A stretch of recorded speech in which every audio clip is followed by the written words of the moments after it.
तो आज बेटा हम लोग बात करने जा रहे हैं, जैसे लास्ट टाइम पे बात किए थे, कुछ सवालों से काम किए थे। आज बात करने जा रहे हैं बहुत इंपॉर्टेंट रिएक्शन जो बार बार आएगी कन्वर्जन में, बीच में फंसेगा जरूर आपके लिए। तो देखिएगा, उसे बोलेंगे ओजोनोलिसिस।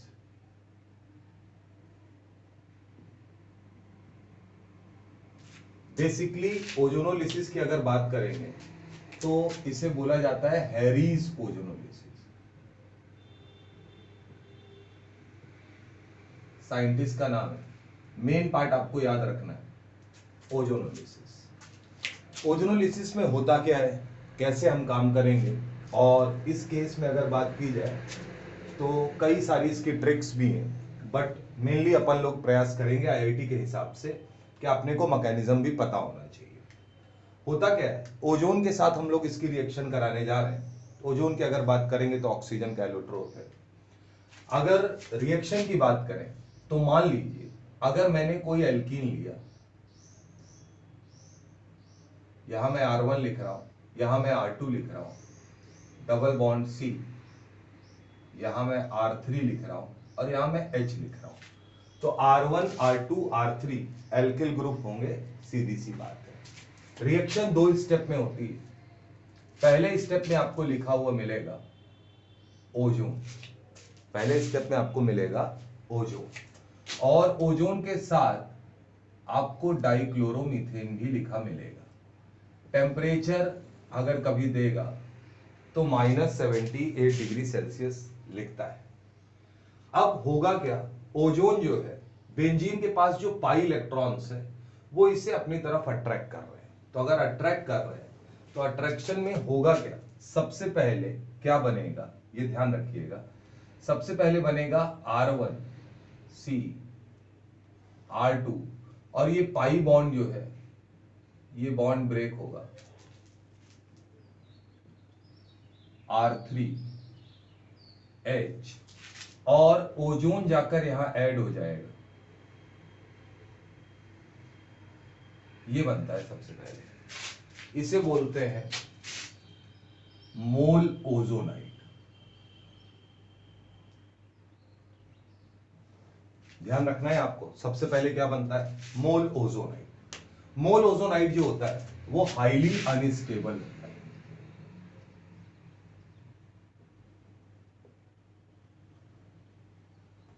तो जाहिर सी बात है, अगर हाईली अनस्टेबल है तो अपने आप को रीअरेंज करेगा बेटा। तो जब ये अपने आप को रीअरेंज करेगा तो रीअरेंज करके पहले कैसे दिखेगा इसको देखिएगा, R1 R2 R3 H,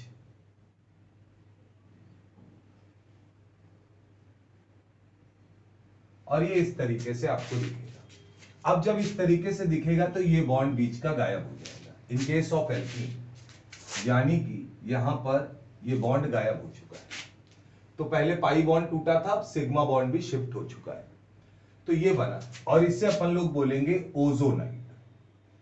जो जनरली लोग बोलते हैं कि ओजोनोलिसिस कराने पे ओजोनाइड बनता है, तो डायरेक्ट नहीं बनता है, पहले मोल ओजोनाइड बनता है, और वो रीअरेंजमेंट से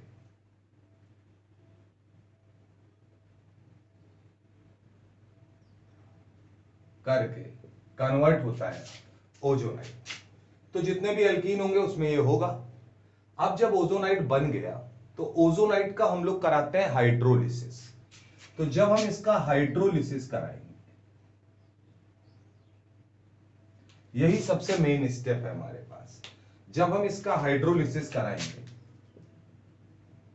तो जाहिर सी बात है हम इन बॉन्ड्स को ब्रेक करेंगे, और जैसे ही ब्रेक करेंगे दोनों तरफ से कार्बोनिल मिलना शुरू होगा। तो अगर कार्बोनिल बनेगा तो R1 C डबल बॉन्ड हो R2। क्या ये एक ऐसा कार्बोनिल है जिसके दोनों तरफ एल्किल लगा है, यानी मैं इसे कीटोन बोल सकता हूं।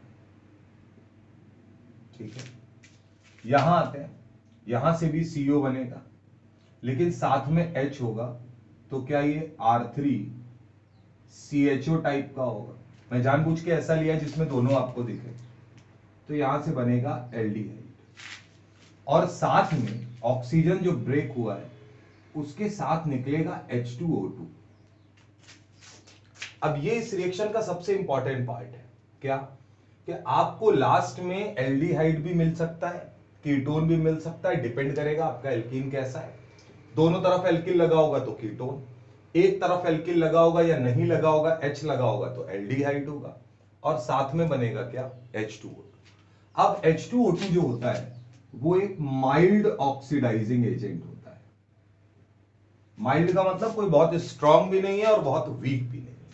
तो जो H2O2 है वो क्या है, एक माइल्ड ऑक्सीडाइजिंग एजेंट। अब कहा यह गया कि अगर आपने रिएक्शन इस तरीके से कराई तो हाइड्रोलिसिस वाला जो सेकेंड स्टेप है ये हमारा फर्स्ट स्टेप था और ये हमारा सेकेंड स्टेप है। पूरे ओजोनोलिसिस का सबसे इंपॉर्टेंट पार्ट जो है वो ये सेकेंड स्टेप है। कहा यह गया कि अगर आपने हाइड्रोलिसिस कराते समय कोई रिड्यूसिंग एजेंट लिया, क्या लिया, रिड्यूसिंग एजेंट, तो अगर मैंने वाटर के साथ क्या ले रखा है, अभी मैं बताऊंगा वो क्या क्या हो सकते हैं, कोई रिड्यूसिंग एजेंट लिया, तो रिड्यूसिंग एजेंट का काम क्या होता है कि वो, जैसे मैं यहां पर रिड्यूसिंग एजेंट अभी आपके लिए ले सकता हूं जिंक।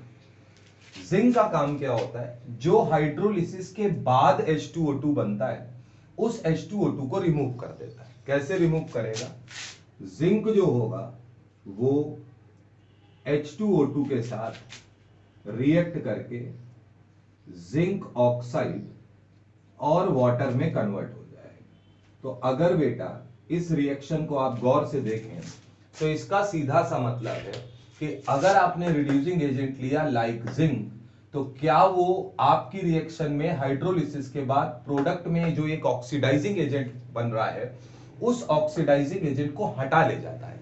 हटा लेने से क्या होगा, हटा लेने से यह होगा कि अब आपका ऑक्सीडाइजिंग एजेंट आपके बाकी बचे प्रोडक्ट को ऑक्सीडाइज करने का प्रयास नहीं करेगा।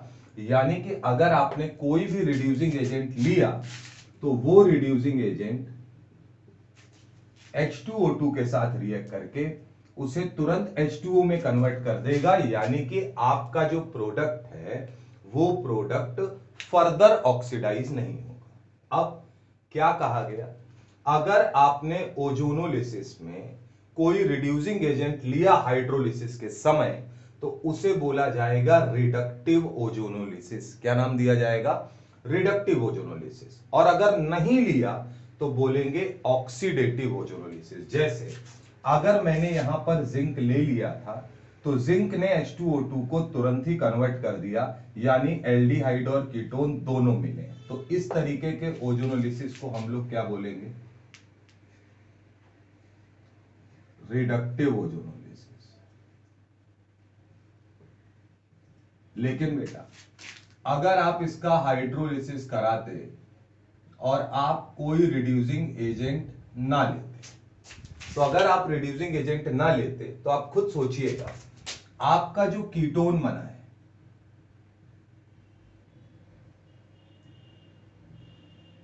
वो तो वही बनता। क्यों, क्योंकि कार्बोनिल ग्रुप है, जब तक हाइड्रोजन नहीं होगा तब तक कोई ऑक्सीडाइज नहीं कर सकता, तो कीटोन तो ऑक्सीडाइज नहीं होगा। लेकिन जो आपका एल्डिहाइड बना है वो एल्डिहाइड अब कन्वर्ट हो जाएगा किस में, एसिड। और इसे एसिड में किसने कन्वर्ट कर दिया है, जो H2O2 बना था, क्योंकि अब H2O2 को आप हटा नहीं पाएंगे। तो ऐसे ओजोनोलिसिस को बोलते हैं ऑक्सीडेटिव ओजोनोलिसिस।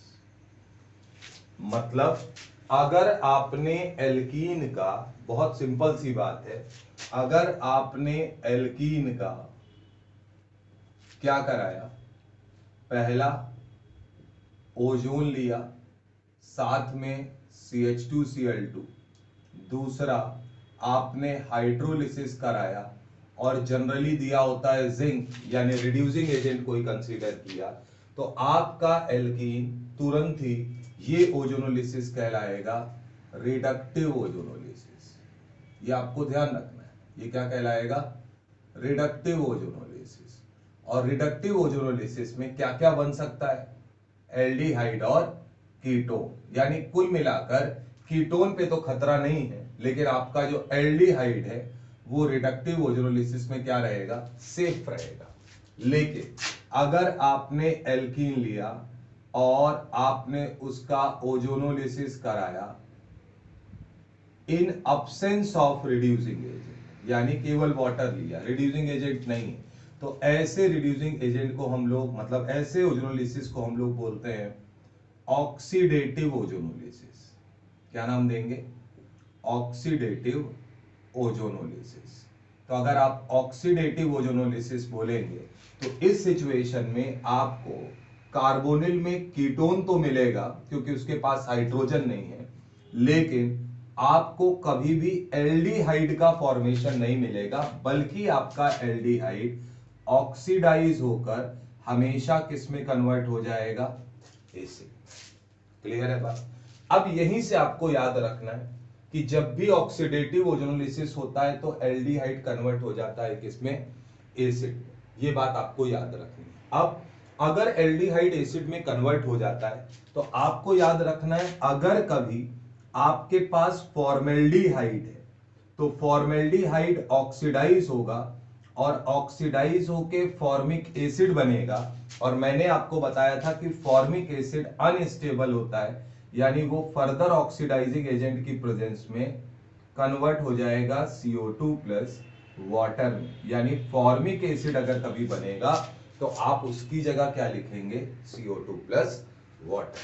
तो अब मैं ये बोल सकता हूं क्या कि अगर आपने ओजोनोलिसिस कराया तो ओजोनोलिसिस में अगर आप हाइड्रोलिसिस कराते समय कोई रिड्यूसिंग एजेंट लेते हैं तो आपको एल्डिहाइड और कीटोन दोनों मिल सकते हैं, यानी एल्डिहाइड बना रहेगा क्योंकि H2O2 को रिड्यूसिंग एजेंट जो है वो रिएक्ट करके हटा देता है। लेकिन अगर आपने रिड्यूसिंग एजेंट नहीं लिया तो उस समय इसका मतलब आप ऑक्सीडेटिव ओजोनोलिसिस करा रहे हैं, यानी जो आपके पास एल्डिहाइड होगा वो एल्डिहाइड एसिड में कन्वर्ट हो जाएगा। अब हम लोग बात करते हैं कि हम रिड्यूसिंग एजेंट में क्या क्या ले सकते हैं। देखिएगा दोस्त और नोट्स बनाते चलिए। रिड्यूसिंग एजेंट में आपके सामने जो लिख कर आएगा या तो जिंक लिखा होगा, कई बार वो zinc in presence of acetic acid लिख देगा, कंफ्यूज होने की जरूरत नहीं। कई बार वो ट्राइफेनिल फॉस्फीन लिख देगा, यानी PH3P, कोई समस्या वाली बात नहीं है। कई बार डाइमेथिल सल्फाइड लिख देगा, CH3 का होल ट्वाइस S, कोई समस्या वाली बात नहीं है। कई बार LiAlH4 भी लिख सकता है, कोई समस्या वाली बात नहीं है। कई बार NaBH4 भी लिख सकता है, क्योंकि ये सब क्या है, रिड्यूसिंग एजेंट। तो अगर कभी ये दिए हुए हैं ओजोनोलिसिस में तो आपका ओजोनोलिसिस हमेशा कैसा ओजोनोलिसिस कहलाएगा, रिडक्टिव ओजोनोलिसिस। ये बात आपको याद रखनी। ठीक, अब इस रिएक्शन का की पॉइंट क्या है, यानी इस रिएक्शन को हम लोग कैसे करेंगे, तो मैकेनिज्म का पार्ट हो गया। की पॉइंट ये कहता है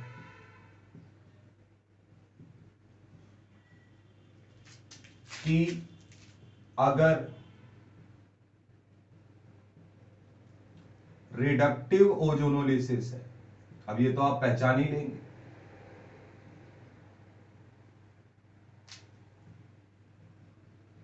तो डबल बॉन्ड तोड़ दो, ऑक्सीजन यानी नेसेंट ऑक्सीजन जोड़ दो। ये आपको ध्यान रखना है, क्या, डबल बॉन्ड तोड़ दो, ऑक्सीजन जोड़ दो। जैसे मान लीजिए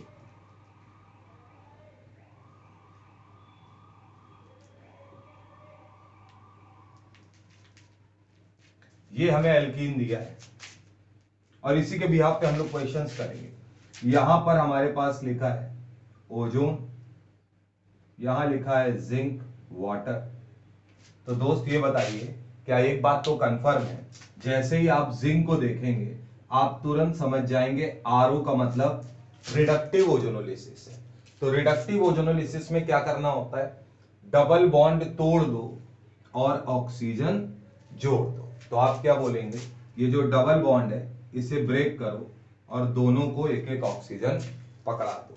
जैसे ही ऑक्सीजन पकड़ाओगे क्या बनेगा, CH3CH डबल बॉन्ड हो यानी एल्डिहाइड एसिटाल्डिहाइड, और यहां से क्या बनेगा CH3COCH3। इतनी बात आपको याद रखनी है। और इसका मतलब जो आपने पढ़ा है रिडक्टिव ओजोनोलिसिस में एल्डिहाइड भी बनता है और कीटोन भी बनते हैं। तो बेसिक पार्ट आपको याद रखना है, यही सबसे इंपॉर्टेंट पार्ट है। अगर रिडक्टिव ओजोनोलिसिस है तो आपको कुछ नहीं सोचना है, डबल बॉन्ड तोड़ दो, ऑक्सीजन जोड़ दो। अगर वो मैकेनिज्म की बात करेगा तो मैंने एक एक चीज लिख रखी है। रिडक्टिव ओजोनोलिसिस में रिड्यूसिंग एजेंट पहचानने का तरीका, जिंक लिखा है तो रिड्यूसिंग एजेंट होगा, जिंक एसिटिक एसिड के साथ लिखा है तो रिड्यूसिंग एजेंट होगा, ट्राइफेनिल फॉस्फेन लिखा है रिड्यूसिंग एजेंट है, डाईमेथिल सल्फाइड लिखा है रिड्यूसिंग एजेंट है, LiAlH4 लिखा है रिड्यूसिंग एजेंट है, NaBH4 लिखा है रिड्यूसिंग एजेंट है। इसमें कोई समस्या वाली बात नहीं है, आप इसे ध्यान रखें। इतना उतारेंगे तो इसके आगे के पोर्शन पे हम लोग चलते हैं।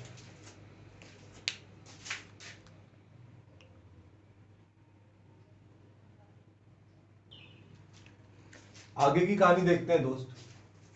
अगला पॉइंट क्या है, अगर ऑक्सीडेटिव ओजोनोलिसिस है हम कैसे पहचानेंगे, रिड्यूसिंग एजेंट ना दिया तो बोल रहे हैं क्या कि एल्कीन का डबल बॉन्ड तोड़ दो और ऑक्सीजन जोड़ दो, जो कि आप रिडक्टिव ओजोनोलिसिस में करते थे। यहां तक तो ठीक है, ये काम आपको वहां भी करना है, लेकिन वहां आपको याद क्या रखना है, बोला जा रहा है कीटोन को छोड़ दो, यानी कि कीटोन को आप कुछ मत करिए, कीटोन को जैसा बना है छोड़ दो। एल्डिहाइड को ऑक्सीडाइज करके एसिड बनाओ, यानी एल्डिहाइड्स को एक ऑक्सीजन दे दोगे तो वो क्या बन जाएगा, एसिड। लेकिन एल्डिहाइड का मतलब अगर एसिटाल्डिहाइड है तो एसिटिक एसिड, प्रोपेनल्डिहाइड है तो प्रोपेनोइक एसिड। लेकिन अगर फॉर्मेल्डिहाइड है तो ये आपको याद रखना है दोस्त, ये 50 बार आएगा।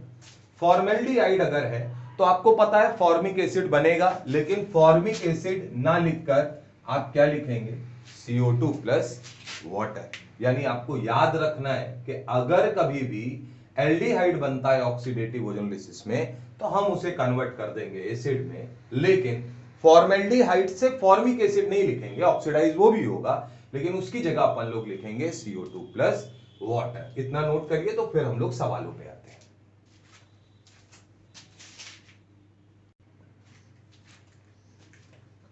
अब मान लीजिए बेटा आपके पास ये 11 क्वेश्चंस हैं, इनको हम लोग अपने बेसिक तरीके से करने का प्रयास कर रहे हैं। सवाल कैसे करना है इसको देखिएगा। पहली चीज, ओजोन दिया है, साथ में आपको ध्यान रखना है जिंक, यानी क्या दिया है, रिड्यूसिंग एजेंट। रिड्यूसिंग एजेंट है तो आप वही डिनोट कर लीजिए कौन सा ओजोनोलिसिस आप यूज करेंगे, रिडक्टिव ओजोनोलिसिस। अब अगर रिडक्टिव ओजोनोलिसिस करेंगे तो पॉइंट नंबर 1 क्या है दोस्त, डबल बॉन्ड तोड़ दो और ऑक्सीजन जोड़ दो। तो हम लोग इस डबल बॉन्ड को ब्रेक करेंगे और दोनों तरफ ऑक्सीजन देंगे। तो अगर ऑक्सीजन देंगे तो क्या बनेगा, CH3CHO, और यहां से बनेगा HCHO, यानी कि एसिटाल्डिहाइड और फॉर्मेल्डिहाइड। अगले सवाल में आते हैं, ओजोन है, वाटर है, रिड्यूसिंग एजेंट नहीं दिया, मतलब ऑक्सीडेटिव ओजोनोलिसिस, ये शॉर्ट फॉर्म है, आपको अपने हिसाब से जो भी बनाना हो। अगर ऑक्सीडेटिव ओजोनोलिसिस है तो पॉइंट नंबर 2 पे आइए। क्या बोल रहा था, डबल बॉन्ड तोड़ दो, ऑक्सीजन जोड़ दो, कीटोन को छोड़ दो, बट एल्डिहाइड को एसिड में ऑक्सीडाइज करो। आइए, तो अगर यहां से बनेगा तो CH3CHO बनेगा, लेकिन क्योंकि ऑक्सीडेटिव ओजोनोलिसिस है तो CH3CHO ना बोल के बोलेंगे CH3COOH, एसिड बनाएंगे। इधर से भी वही बनेगा तो 2 मोल बनेगा। अब सुनिएगा, अगर एक ही प्रोडक्ट 2 बार बन रहा है तो इसका मतलब वो चीज सिमेट्रिकल होगी। क्या होगी, सिमेट्रिकल। तो कल को अगर बता दे, पूछा जाए कि किसी एल्कीन का ऑक्सीडेशन हम लोगों ने ओजोनोलिसिस कराया, ऑक्सीडेटिव ओजोनोलिसिस, और एसिटिक एसिड बना, तो इसका मतलब है केवल एसिटिक एसिड बन रहा है, यानी कि जो एल्कीन होगी वो सिमेट्रिकल एल्कीन रही होगी, यानी कि वो आपको दिख रही है सिमेट्रिकल। यहां आते हैं दोस्त, जिंक दिया है, जिंक दिया है मतलब रिडक्टिव ओजोनोलिसिस है। आप बॉन्ड ब्रेक करेंगे, दोनों तरफ ऑक्सीजन प्रोवाइड करेंगे, तो ऑक्सीजन प्रोवाइड करते ही बनेगा यहां से एसीटोन CH3COCH3 और यहां से बनेगा HCHO। अब आप समझ भी पाएंगे CH2O को HCHO लिख रहा है। यहां आते हैं, जिंक मौजूद है, जिंक अगर है तो रिडक्टिव ओजोनोलिसिस होगा, बॉन्ड को ब्रेक करेंगे, दोनों तरफ ऑक्सीजन प्रोवाइड करेंगे, ऑक्सीजन प्रोवाइड करेंगे तो यहां से बनेगा CH3COCH3 यानी एसीटोन और इससे बनेगा एसिटल्डिहाइड यानी CH3CHO। तो बेसिक पार्ट, अगर साइक्लिक एल्कीन आ गया कोई दिक्कत वाली बात नहीं, बेसिक पे रहना है। जिंक है यानी रिडक्टिव ओजोनोलिसिस, डबल बॉन्ड तोड़ेंगे, ऊपर नीचे ऑक्सीजन देंगे, तो अगर ऑक्सीजन देंगे तो देखिएगा बॉन्ड तो गायब हो गया और ऑक्सीजन देते ही ये कार्बन अगर आप देखें तो ये सब किस में कन्वर्ट हो गए, CHO में। अगर रिडक्टिव ओजोनोलिसिस है तो एल्डिहाइड पे कोई फर्क नहीं पड़ेगा, वो फर्दर ऑक्सीडाइज नहीं होगा, आप एल्डिहाइड ही लिख देंगे। जिंक है रिडक्टिव ओजोनोलिसिस, रिंग को ब्रेक करेंगे जहां से डबल बॉन्ड है, कितने भी डबल बॉन्ड हो आगे चल के बात कर ले, दोनों तरफ ऑक्सीजन देंगे, अगर ऑक्सीजन देंगे तो देखिएगा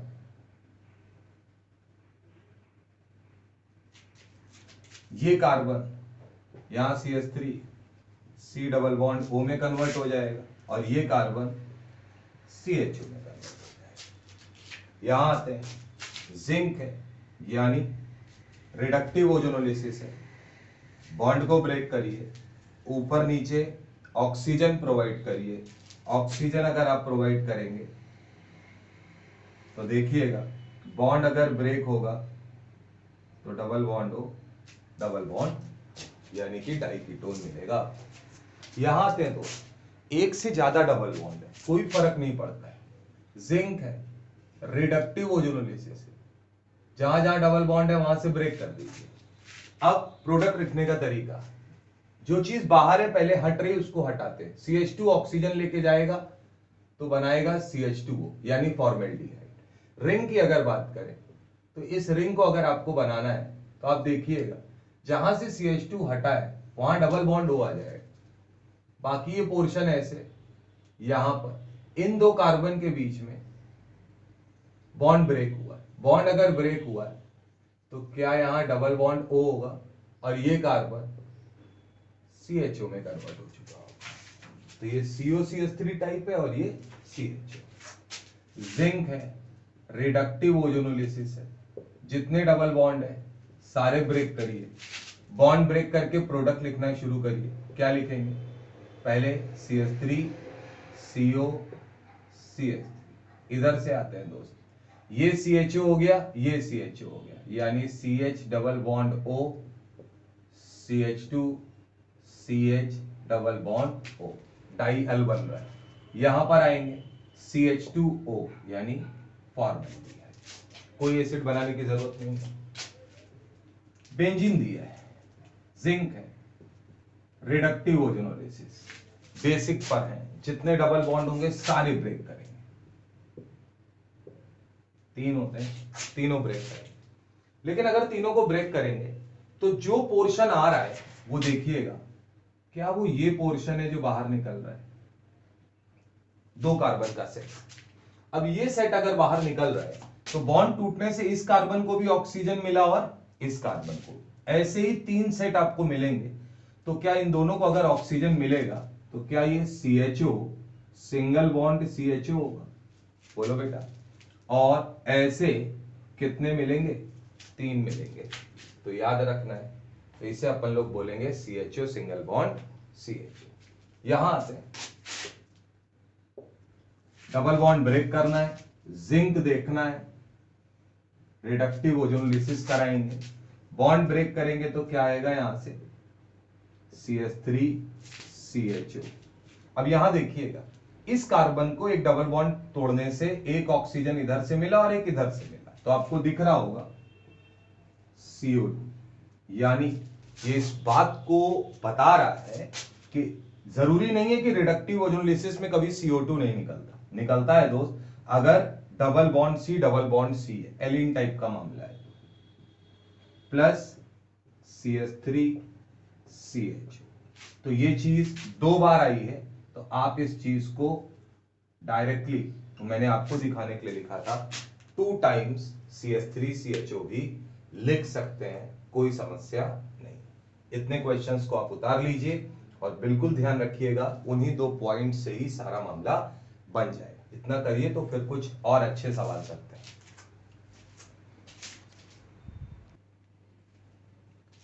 चलते हैं दोस्त अगले सवाल की तरफ, और बहुत अच्छा सवाल आया था ये। ऑर्थोजाइलिन अपने को दिया है और उसने बोल दिया कि हम रिडक्टिव ओजोनोलिसिस करा रहे हैं, और पूछा गया पॉसिबल प्रोडक्ट्स क्या हो। अभी मैं बात करूंगा, कुछ नया भी बन सकता है इस पे। पहली चीज तो ये कि दोस्त यहां रिंग बनी, जब भी बेंजीन में आपको रिंग बनी तो डबल बॉन्ड आप अपने हिसाब से नहीं लगाएंगे, बल्कि ऑल पॉसिबल सिचुएशन को कंसीडर करेंगे। जैसे क्या मतलब है इन बातों का, क्या ये बताइए, पहला स्ट्रक्चर अगर यहां CH3 और यहां CH3 है, तो मुझे 3 डबल बॉन्ड बनाने, तो अल्टरनेट में बनाऊंगा, क्या मैं ये सिचुएशन कंसीडर कर सकता हूं? बिल्कुल सही है। लेकिन क्या केवल यही सिचुएशन होगी? जवाब है नहीं। बोला जाएगा आप यहीं पर एक सिचुएशन ये भी तो कंसीडर कर सकते हैं जिसमें 2 मेथिल के बीच में डबल बॉन्ड हो और 2 मेथिल के बीच में डबल बॉन्ड ना हो। दोनों ही सिचुएशन ऑर्थोजाइलिन को रिप्रेजेंट करती है, ये रिप्रेजेंटेशन।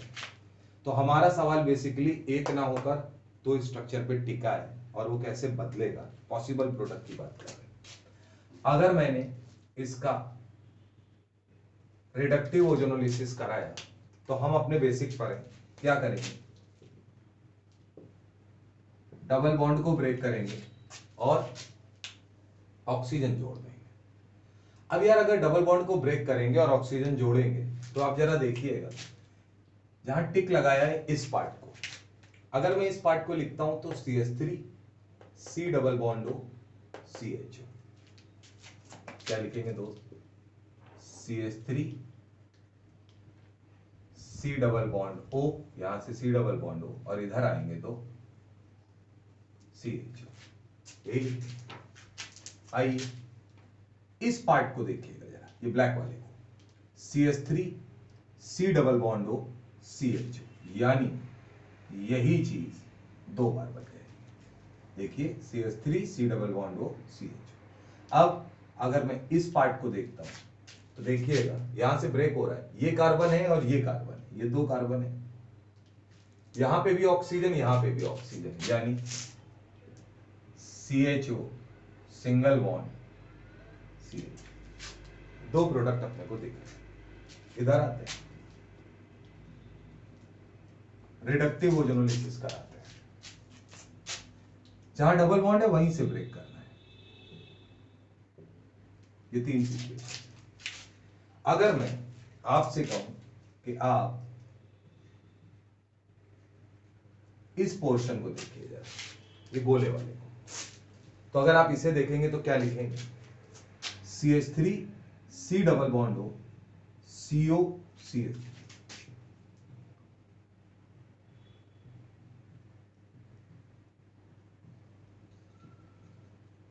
दिख रहा होगा, डाइकीटोन मिलेगा, क्लियर है।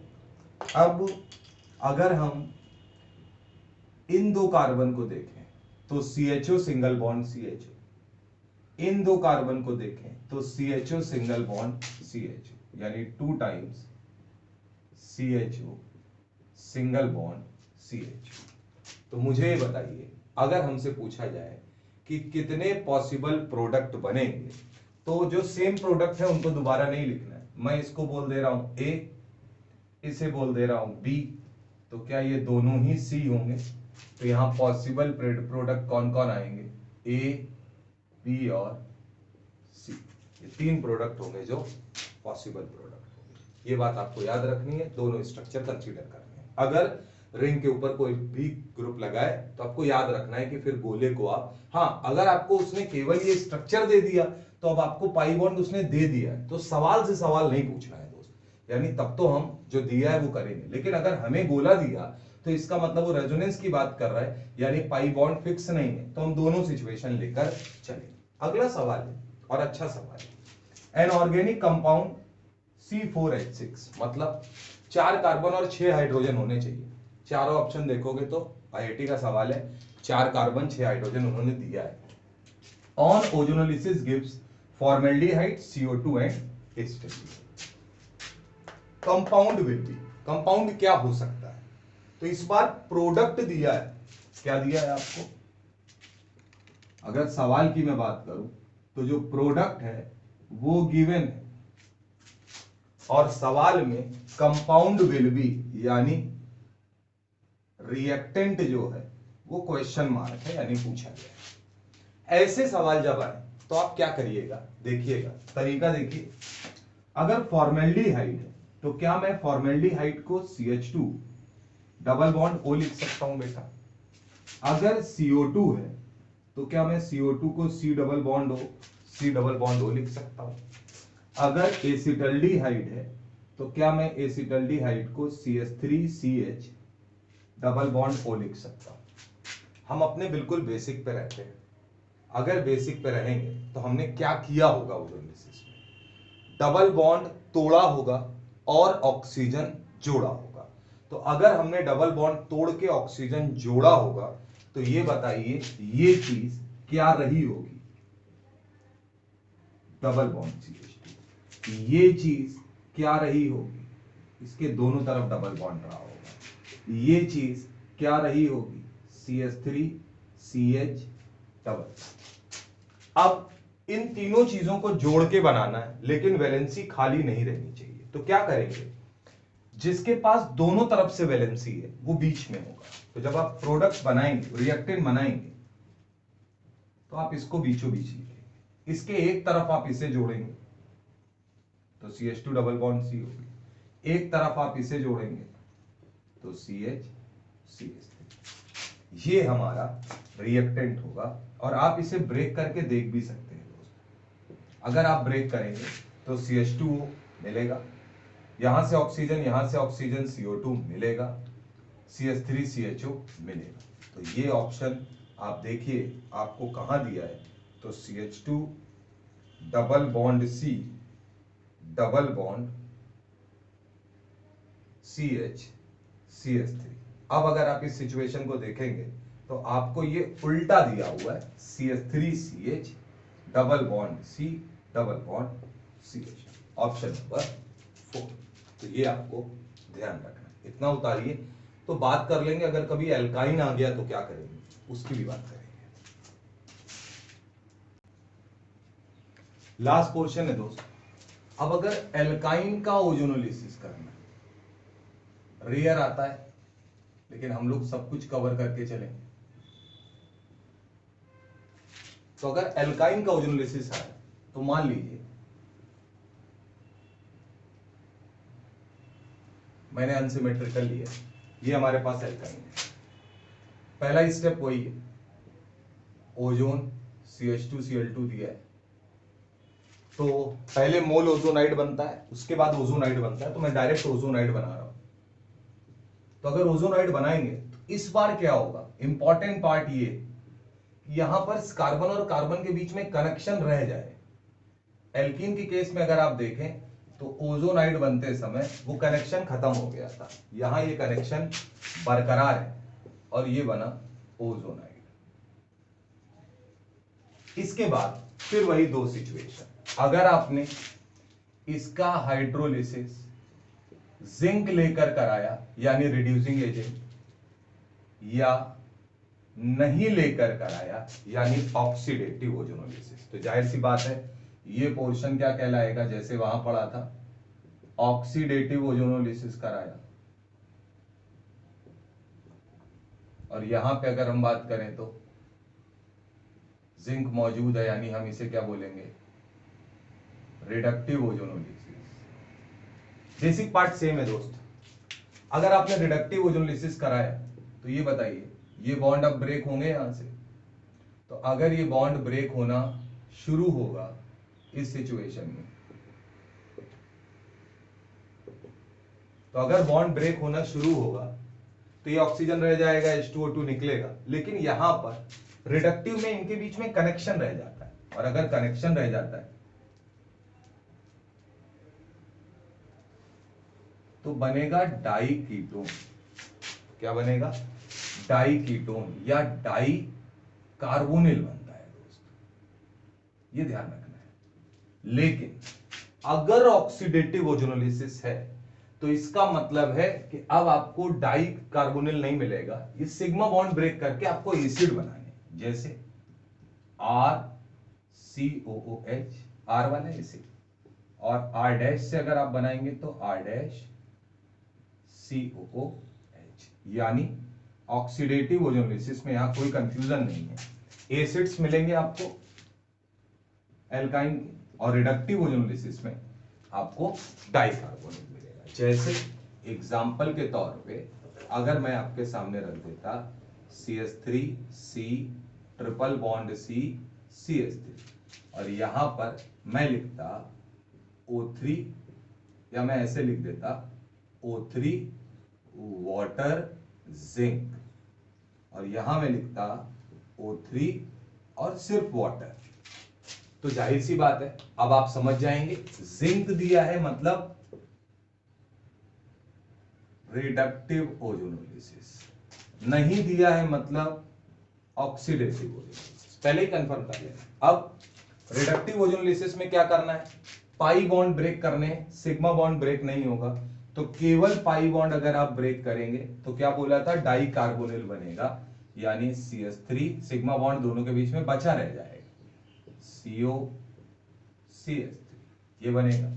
अगर वाटर दिया है तो आपको क्या करना है? सारे बॉन्ड ब्रेक कर देने, तो सारे बॉन्ड अगर ब्रेक करेंगे तो एसिड लिखेंगे, तो दोनों से सेम ही आ रहा है, तो CH3COOH दो बार लिखेंगे। तो ये बात आपको एल्काइन के ओजोनोलिसिस में भी ध्यान रखनी है, और मतलब बताने वाली बात नहीं है। बेसिकली क्या होता है, क्योंकि जो मोल ओजोनाइड बनता है जब ओजोन जुड़ता है तो बोला जाता है कि जो ओजोनोलिसिस होता है, चलते चलते अगर बात कर लें तो ओजोनोलिसिस में ओजोन का जो जुड़ना होता है और जुड़कर जब वो मोल ओजोनाइड बनाता है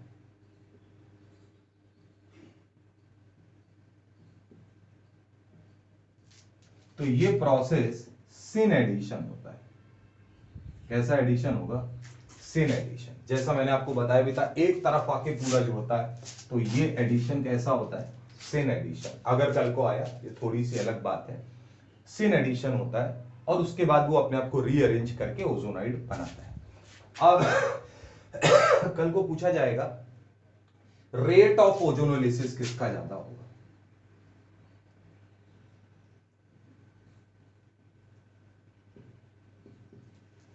तो अगर रेट ऑफ ओजोनोलिसिस कभी किसी एल्कीन का पूछा जाए आपसे, तो बोला जाता है कि directly proportional to nucleophilicity of alkene. ये टर्म थोड़ा सा भारी भरकम लग रहा होगा आपको कि यार ये क्या बात आ गई, न्यूक्लियोफिलिसिटी ऑफ एल्कीन क्या है ना।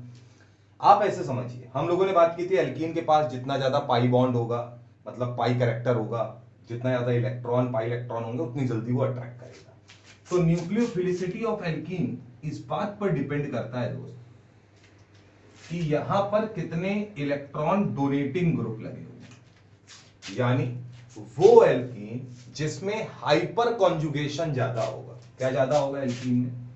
हाइपर कॉन्जुगेशन का कैरेक्टर ज्यादा होगा, उसे हम बोलेंगे उस एल्कीन की न्यूक्लियोफिलिसिटी ज्यादा है, और ज्यादा है तो उसका रेट ऑफ ओजोनोलिसिस जो होगा वो हम लोग ये मानकर चलते हैं कि ऐसी एल्कीन में जब भी हम देखें न्यूक्लियोफिलिसिटी ऑफ एल्कीन अगर कभी आया तो ऐसी एल्कीन जिस एल्कीन में क्या होगा? पाई इलेक्ट्रॉन कैरेक्टर ज्यादा, यानी हाइपर कॉन्जुगेशन ज्यादा, ज्यादा हाइपर कॉन्जुगेशन होगा तो इसका मतलब है कि वो ओजोनोलिसिस जल्दी करेगा, ज्यादा करेगा। जैसे अगर मान लीजिए मैं आपके सामने इस तरीके से कुछ एल्केन्स बना दूं, एक मैंने ये लिया है ना, इसी में अगला अगर मैं लेना चाहूंगा तो मान लीजिए मैंने एक ये लिया, एक ये लिया, एक ये लिया। अब आप ये बताइए CH3 CH3 CH3 CH3 alpha hydrogen 12, यहां अल्फा हाइड्रोजन 9, अल्फा हाइड्रोजन 6 और ट्रांस में हाइपर कंजुगेशन बढ़िया होता है। तो ये बताइए क्या बोले, न्यूक्लियोफिलिसिटी ऑफ एल्कीन जिसकी ज्यादा, रेट ऑफ ओजोनोलिसिस ज्यादा। न्यूक्लियोफिलिसिटी किससे निकाल रहे हैं, हाइपर कंजुगेशन से। हाइपर कंजुगेशन कौन डिसाइड करेगा, अल्फा हाइड्रोजन, तो सबसे ज्यादा यहां होगा। फिर यहां इस सवाल में ये पोर्शन बताता है रेट ऑफ ओजोनोलिसिस। ये एक तरीके से एक्स्ट्रा ज्ञान है दोस्त, आ गया कभी तो आप याद रखेंगे, नहीं आया तो फिर बात की बात है। तो इसलिए कल को अगर कभी आए, क्योंकि मैकेनिज्म अपन लोग अगर पढ़ रहे हैं तो इतनी बात अपने को ध्यान रखनी चाहिए। अब हम लोग क्या करेंगे, जैसे ओजोनोलिसिस पढ़नी है तो ओजोनोलिसिस पढ़ने से क्या होगा कि अब हम लोग जो सवाल करेंगे उसमें हम ओजोनोलिसिस को भी बीच में डाल देंगे, तो जो सवाल आता है वो मिक्स सवाल आता है। तो इसलिए आपको इन चीजों को ध्यान रखना है। तो आप इसका बढ़िया से नोट्स बनाइएगा और प्रॉपर नोट करिए। धन्यवाद।